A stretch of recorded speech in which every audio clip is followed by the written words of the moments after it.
Bonne rupture à toutes et à tous. Monsieur Dama, bonsoir et bienvenue dans ce journal de ce samedi 25 mars 2023. Cela dit, le Conseil national de dialogue politique en session extraordinaire hier vendredi dans l'après-midi au palais de congrès de Niamey a adopté les tests portant création et règlement du CNDP. Après cette adoption, les tests en question seront transmis au gouvernement pour adoption définitive. À noter que tous les acteurs politiques qui composent le CNDP ont pris part à la dite session. Suleiman Ousmane et Ibrahim Ide pour plus de détails. L'organe de dialogue politique, le CNDP, se donne désormais les moyens pour réorganiser son cadre de dialogue politique à travers l'adoption des textes portant création et règlement intérieur de l'institution. Ensemble, les acteurs politiques donnent la même voix pour sauver et faire revivre le cadre. Nous avons un projet qui a été adopté à l'unanimité moyennant certaines modifications mineures. Donc ce projet sera transmis au gouvernement pour adoption. Le deuxième texte, il s'agit du règlement intérieur du CNDP qui également est lié à la révision du décret portant création du CNDP. Là également, nous avons modifié certains articles et cela a fait l'objet d'un consensus.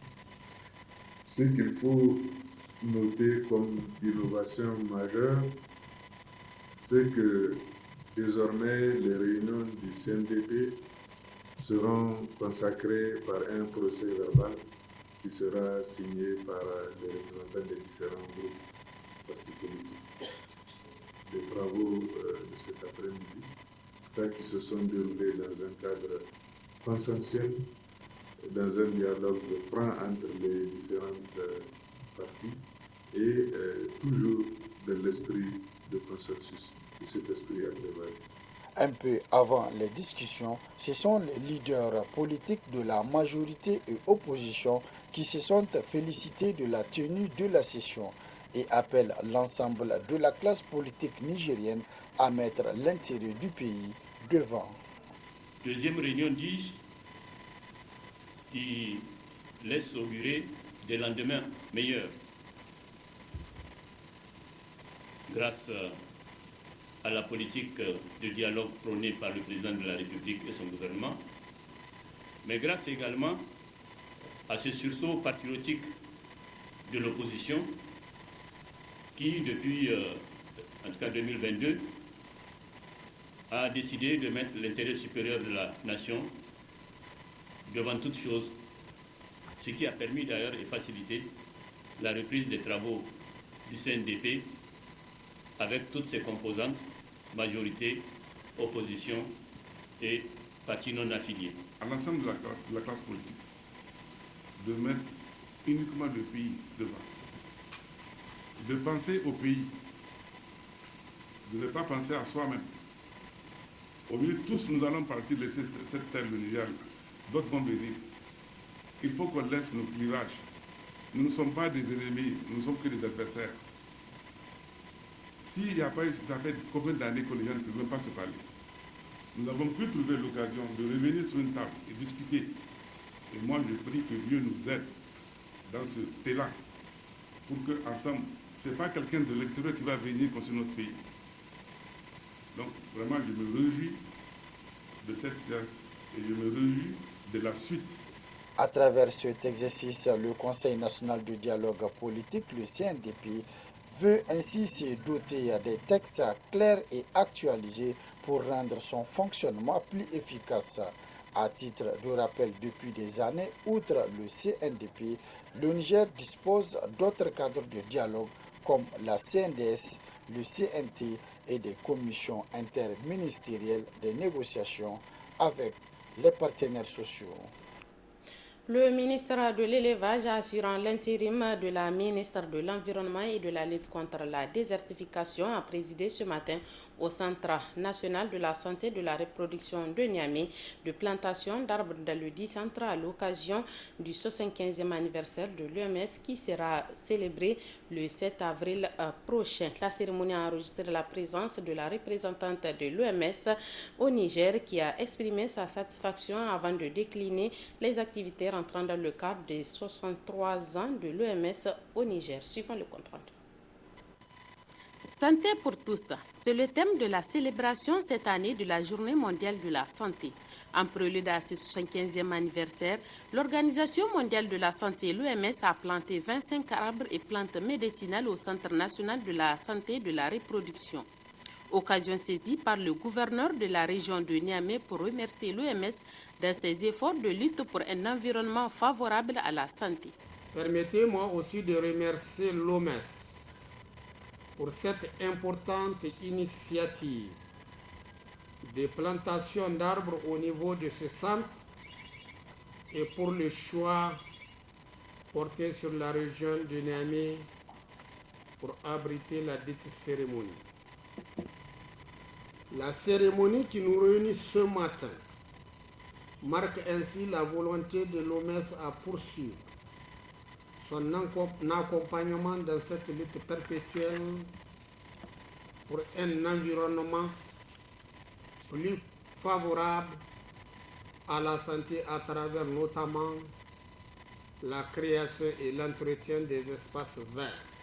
La représentante de l'OMS a pour sa part rappelé l'importance de la santé et les arbres de la vie humaine, mais aussi la contribution de son institution à la préservation de l'environnement. Un rapport de la Commission macroéconomique et santé mise en place par l'OMS sur les déterminants de la santé a montré que les déterminants de la santé produisent la santé est produite environ 80 à 90% en dehors du système de santé. Ce qui signifie qu'en agissant sur les déterminants de la santé, on peut influencer positivement la santé de la population. C'est pourquoi l'Organisation mondiale de la santé, dans son 13e programme général de travail 2019-2025 et sa nouvelle stratégie de coopération avec le Niger, qui sera présentée le 7 avril prochain, a fixé comme axe principal de ses appuis l'action sur les déterminants de la santé en vue de la couverture santé universelle et les progrès vers les objectifs de développement durable à l'horizon 2030.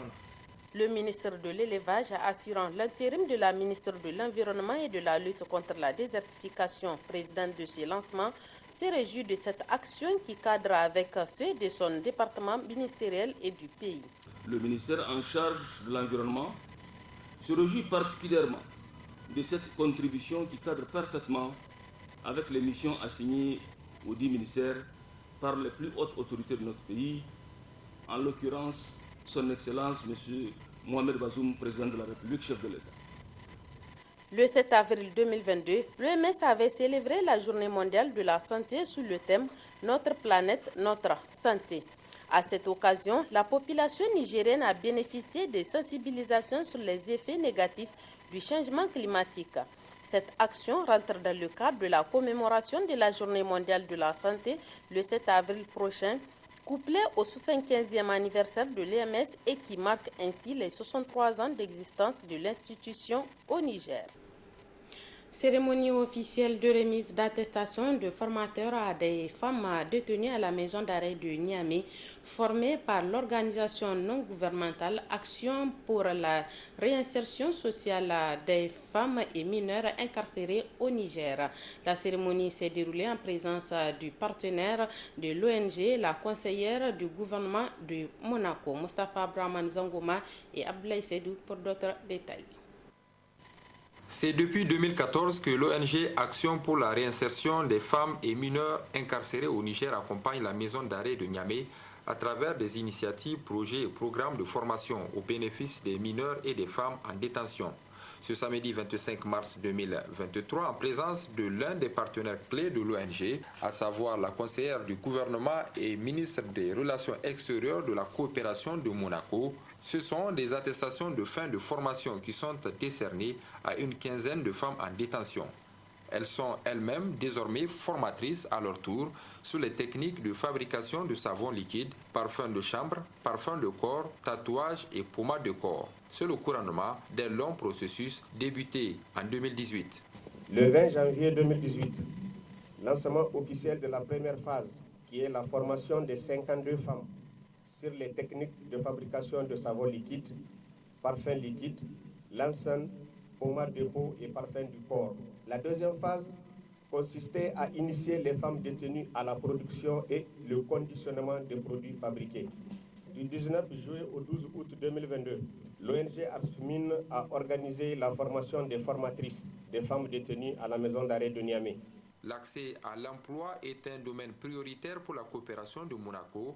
C'est ce qui sous-tend le partenariat durable et périn avec l'ONG Arsfim, selon la conseillère du gouvernement et ministre des Relations extérieures de la coopération de Monaco. La collaboration que nous avons avec cette ONG est très importante parce que ça permet aux jeunes et aux femmes qui sont incarcérées de trouver une occupation et puis de les aider ensuite vers la réinsertion lorsque un jour elles quitteront ce centre.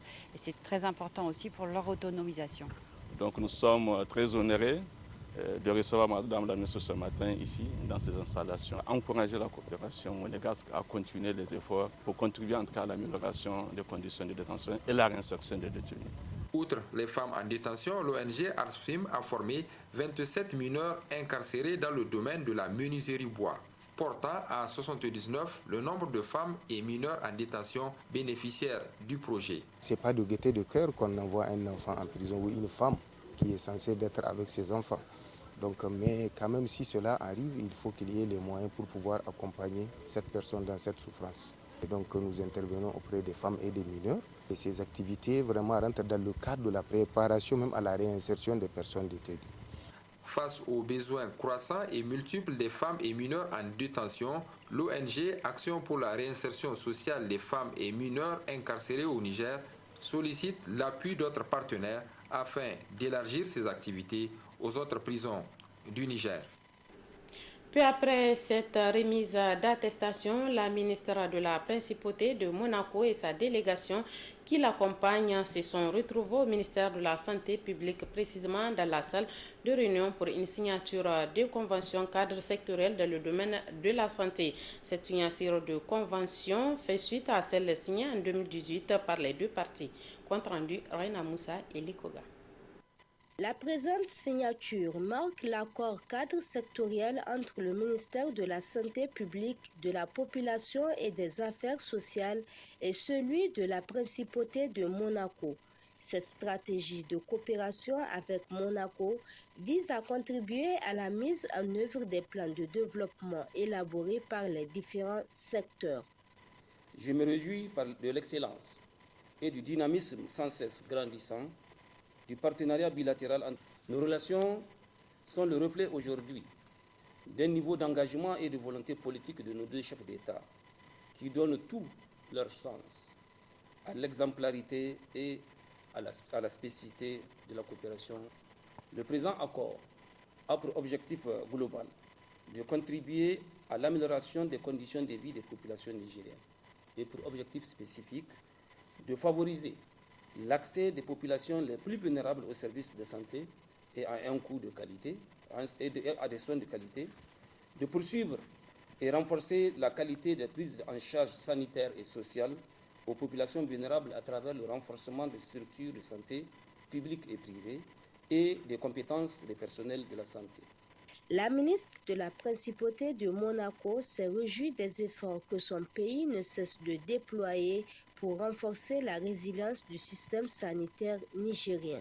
Monaco accorde une importance particulière au secteur de la santé, qui représente en 2023 le tiers des projets soutenus et près de 30% des fonds alloués au Niger, voire même plus de 80% avec la sécurité alimentaire et nutritionnelle, en faveur d'acteurs publics comme privés, nationaux et internationaux. Cet accord permettra de contribuer à la mise en œuvre du PDSS 2022-2026. En marge de la signature de convention, les deux ministres se sont échangés des cadeaux symboliques avant d'immortaliser la cérémonie par une photo de famille. Le directeur général de l'Agence de modernisation des villes du Niger, Mokhtar Mahmoudou, a effectué hier vendredi une visite à la grande mosquée de Niamey. Objectif, constater les réalisations et les installations d'embellissement effectuées sur place par l'Agence de modernisation des villes du Niger. Compte rendu, Suleiman Ousmane et Likoga. C'est une nouvelle image désormais de l'esplanade de la grande mosquée de Niamey. L'espace a complètement changé de visage aux couleurs des lumières des grandes mosquées des pays développés. Cette initiative propre émane de l'Agence de modernisation des villes du Niger sous l'égide de son premier responsable, Mokhtar Mahmoudou, qui était sur place pour constater l'évolution de cet aménagement. Nous avons marqué cet aménagement dans un lieu symbolique, un lieu stratégique de la religion de notre pays, c'est la grande mosquée de Niamey. Nous avons commencé cela, nous voulons que ces aménagements liés à notre religion, à notre islam, puissent se généraliser dans l'ensemble des villes et puissent prendre son empreinte, plus particulièrement dans la capitale. Et au niveau de l'agence de modernisation, en collaboration sous le contrôle des oulémas, des cheikhs et ceux qui détiennent véritablement le savoir de notre religion, nous investir à moderniser nos villes en accord avec notre religion, et cela est un exemple, une illustration. En plus, selon Mokhtar Mahmoudou, des dispositions sont prises pour entretenir cet espace aménagé. Avant cela, nous avons effectué une visite de terrain avec la ministre de l'Environnement. Avec elle, nous avons pris les dispositions pour mettre des forestiers, mais aussi nous allons aussi mettre un gardien. Et cela n'est pas suffisant. Je pense que, comme le cheikh l'a dit, il faut sensibiliser, il faut attirer, il faut interpeller les populations à ce qu'eux s'investissent à prendre part au développement et à l'épanouissement de tout ce qui a été réalisé dans ces espaces. Il y a un travail consistant qui est en train de se faire quant au remplacement des plantes qu'on a perdues, quant au rétablissement du jet d'eau, la restauration de l'éclairage public. En tout cas, nous allons nous investir pleinement pour que cette place prenne forme et qu'elle puisse être un endroit où les populations peuvent se retrouver dans une ambiance, en tout cas, partagée et souhaitée. À travers cette action, l'Agence de modernisation des villes du Niger veut ainsi apporter sa part de contribution en ce mois béni du Ramadan pour accompagner les fidèles musulmans à passer un bon Ramadan. Ensemble, ils ont exhorté la population à mettre aussi du sien pour entretenir et préserver les biens de la mosquée en particulier et de la ville en général. C'est la fin de cette édition. Merci de nous avoir suivis. Bonne suite de nos programmes sur Bonferré Télévision.